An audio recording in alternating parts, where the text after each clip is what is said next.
It's July 23rd, 2019, in rural Corntown, Ontario. It's an idyllic summer day. A warm breeze rustles the tassels. The swallows chirp their chirpy song. It's a perfect day. Perfect, except for the dead body lying in a field of burned corn stalks. Hi, I'm Stephen Holmes. And I'm Matthew Miner. And this is Corntown, an investigative journalism podcast brought to you by the S&M Experience.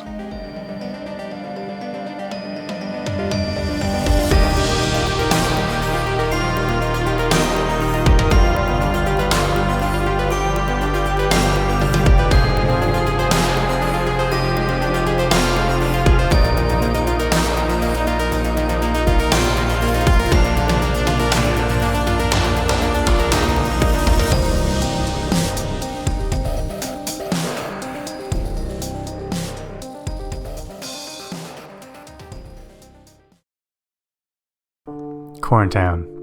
It feels familiar. You've probably driven through it, or a town similar to it, on your way to a nicer town on the Great Lakes. The air smells fresh and crisp, and, of course, like cow shit. Century-old brick buildings line the charming main street. Children sell cornade from shabby roadside stands. The mayor is a golden retriever named Patrick Stanley Troutsnout. His approval rating is through the roof. The people are friendly. They make you feel welcome, like you've lived here your whole life. Old-timers regale you with tales of bygone times. Guileful youths loiter outside the LCBO, hoping to score a six-pack of Molson's, or at the very least, a pickle tickle and some Hanoi hush-hush. But a dark cloud would soon sweep over the simple, bucolic town and its convivial residents. A cloud called murder.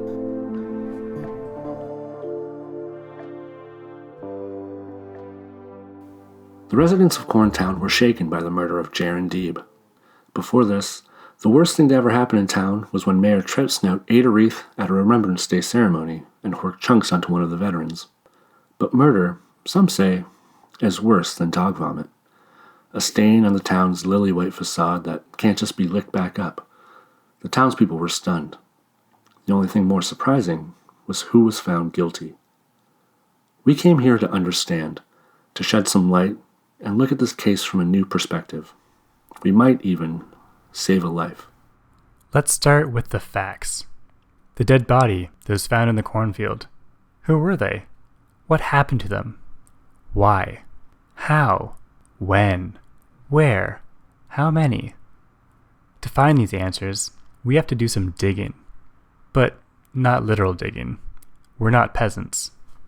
To answer these questions, we turn to Paula St. Paul, the reporter from the Corntown Husker Times, who was there from the very beginning, covering the story. Paula, welcome. Thank you for having me. I think I can answer some of those questions. Well, you said you definitely knew the answers. Yes, I was... That's why we brought you on here. Do you not remember our phone call? I do. I was... maybe we should start over. Paula, thank you for joining us. Yeah. Paula, you covered this case for the Husker. What can you tell us about it? Who did that crispy corpse belong to? The body found in the cornfield was Jaron Deeb, the owner of the local corn mart. He was a pillar of the community, well-liked, respected. It was a huge shock to Corntown. Not just that someone was murdered in their sleepy town, but that a wealthy, straight white man could meet his end so violently. It shook the town to the core. Well, now, I just couldn't believe it. Corntown's normally such a peaceful place. We drove out the undesirables decades ago. Honestly, murder don't surprise me. My bet is one of the most dangerous game situations. Anytime I run out of stray dogs, I'm tempted to do the same myself. Shoot, if Jaron Deeb can get murdered, is any of us safe? Hey, do either of you boys want to buy a lawnmower? That's a go. It'll do just fine. Paula, you've been deeply involved in this case, looked at it from every angle. Do you think it's possible that the corn somehow came to life and took revenge on Mr. Deeb? No. That's incredibly stupid. I see. I understand that the police had a chief suspect very early in the case. Yes. The morning after Jaron Deeb's body was discovered, the police arrested 18-year-old Kyle Van Truck on charges of first-degree murder. Whoa, that's fast. I've never heard of cops moving so quickly. Yeah, except maybe to grab the last bear claw. Ooh. Yeah, or how about when they grab the last eclair? Ooh! Or maybe when they're going for that last Boston Kareem. Ooh! Or when they're dismissing rape allegations? Ooh! Or maybe when they're... Yes, many people in town believe the arrest was premature. There was little investigation done from what I gather. They claim they established a clear motive and found the murder weapon. The local sheriff, Rick Wickingham, maintains that the case is cut and dry. But you're not so sure. Things don't add up. Like the motive that Sheriff Wickingham is so convinced of. A motive, interesting. And what exactly is a motive? Well, Sheriff Wickingham claims that Kyle... No, sorry, I mean, what is a motive? Like, somebody's motivation for perpetrating a crime. The reason they would be compelled to do something. Could you give us an example of one of these so-called motives? Sure. Say I'm a drug dealer and you steal a kilo of cocaine from me and later you turn up dead. You might say I had a strong motive to kill you. I would never steal your coke. How dare you? I know, it was just a hypothetical. Interesting. A hypothetical. Tell me more. Let's just get back to the case. And what exactly is a case? Forget it. I'll just tell you why I'm skeptical. To start with, Kyle simply had no reason to kill Jaron Deeb. By all accounts, the two got along well. Jaron Deeb was actually Kyle's boss. When nobody else would take him, he hired him on at Cornmart. Kyle was awarded Employee of the Month 2 months in a row. And I understand that Kyle is the first to achieve that prestigious honor. It's a really big deal. Also, when Kyle's family fell on hard times after being hexed by a witch, it was Jaron Deeb who helped support the family until the curse was lifted. You might say that the two got along well. Kyle even received a scholarship from Cornmart to attend a fancy college next year. Well, that hardly sounds like someone you'd want to bump off. Not at all.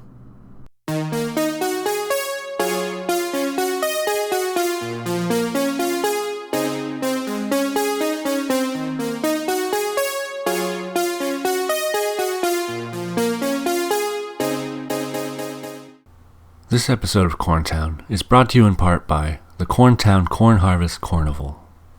Ooh-wee! The corn is coming off the field, so you know what that means. It's time for the 178th Annual Corntown Corn Harvest Carnival.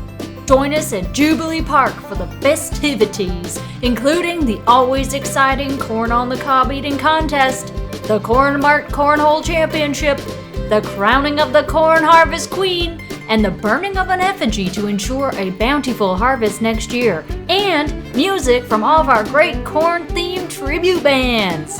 This year's lineup includes Cobb Dillon, Sinead O'Kernell, Maisie Gray, Chris Cornell, Jimmy Eat Corn, Corn Against the Machine, and crowd favorite LL Corn J will play his hit song, Mama Said Shuck That Corn. Admission is free for children under 12 or with the purchase of 2 dozen spicy hot corn dogs. The Corntown Corn Harvest Carnival. Don't forget to bring your own butter!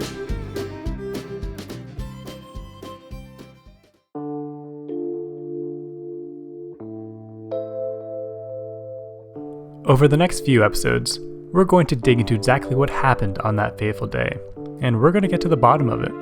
We introduced our victim, a man who, by all accounts, you would happily invite to your 80s-themed dinner party and forgive for wearing bell-bottoms, which everyone knows were passé by 78. But every coin has two sides. Now let's take a look at the other side of that coin. Kyle Van Truck. Is he a murderer? The police say yes.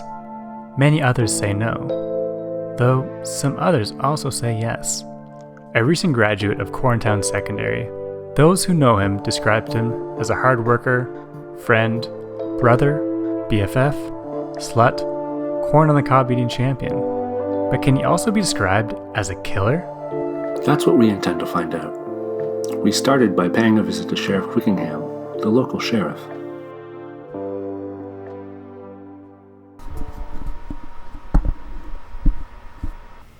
Sheriff, can you please walk us through the details of July 23rd, 2019? Well, shoot. You mean when we found that duty on the mayor's desk? I was thinking about the murder of Jaron Deeb. Oh, right, the murder. Yes, it happened like this, see. I was down at Tasty New Bakery getting my usual Bismarck when I got a call on the CB about a cornfield that had caught fire. That must have been unusual. Nah, these things happen. Didn't think much of it. You know how corn gets. I do. I was ready to chomp down on that tasty pastry when I got another dispatch about a charred body in the middle of that burn-up field. I didn't think much of it. These things happen. You know how bodies get. I do. But then I heard that field belonged to Jaron Deeb. I got to thinking and figured that body might also belong to Jaron Deeb. Now, Jaron's a big fish around these parts, like a tuna or one of them, what's that fish that mauled Pinocchio? Well? If you say so. Did you visit the scene of the crime? I finished my Bismarck first, and then I picked up the dry cleaning for Lorraine. Got Frank's Red Hot all over my uniform. But after that, I swung by the field. Didn't take us long to find the murder weapon. Which was... Fire. No. Darn tootin'. You know what causes fire? Hephaestus? Gasoline. That's what I said. That's when I put two and two together. Kyle Van Truck was the last person to be seen with Jaron Deeb. Now Kyle, he alleges that he drove Deeb to the airport. But what he did instead was, he went to buy gasoline, tied up Deeb in the middle of the field, and lit them husks ablaze. With the gasoline. Exactly. Chuck from Esso confirmed that he saw Kyle at the station before the burning. Once I had that evidence, I paid a visit to Kyle Van Truck's family farm, hauled him into the station, did some waterboarding, case closed. Sorry, I'm just wondering, what is a case? Do I look like a lawyer? Frankly, I don't see what all the fuss is about. Cut and dry. A crime was committed, and now the purpose committed. To prison. With the Freedom of Information Act request to the Sheriff's Office, we were able to access the recording of Kyle Van Truck's interrogation. Kyle, is it? Is it alright if I call you Kyle? I don't give free toots what you call yourself. We'll call you what we want to call you. Got it, shrimp dick? I'm sorry, things can get a little heated in here. Kyle, it is. Do you want some coffee? We only got Maxwell House. It tastes like Bill Paxton. What do you think of that, you yacht-sized pig anus? Hey, it's okay. We'll get you some coffee. Hey, just relax. We just want to ask you a few questions. Like, why'd you kill Jaron Deeb? Why'd you do it, huh? We know it was you. Confess, you twisted baboon blanket. Nobody's pointing fingers here. We're all just trying to make sense of the events of yesterday. Help us out, and you're free to go. Free to go straight to the slammer, you ransored wiener maggot! Hey, easy. We understand that you're scared and confused. We just want to know where you were yesterday, so that we can cross you off the list.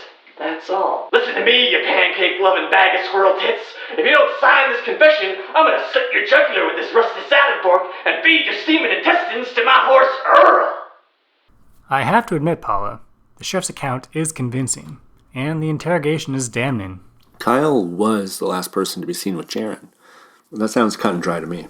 But you're forgetting something. The alibi. And what is an alibi? Next week on Corntown. Here's the thing. Kyle wasn't alone at the time when Jaron Deeb was murdered. In a spiritual sense, none of us are truly alone, Paula.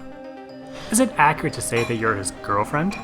I'm like his lover, but I am a girl. It wasn't Squircle, okay? I know who did it. Hold on. You know who did it? Duh. This has been an S&M Experience production. Executive produced by Stephen T. Holmes, Matthew Miner, and I'm a Plastic. Episode mixed by Richard Mixon. Theme music, Heaven and Hell, by Jeremy Blake. If you have any information about the murder of Jaron Deeb, email us at thesmexp@gmail.com.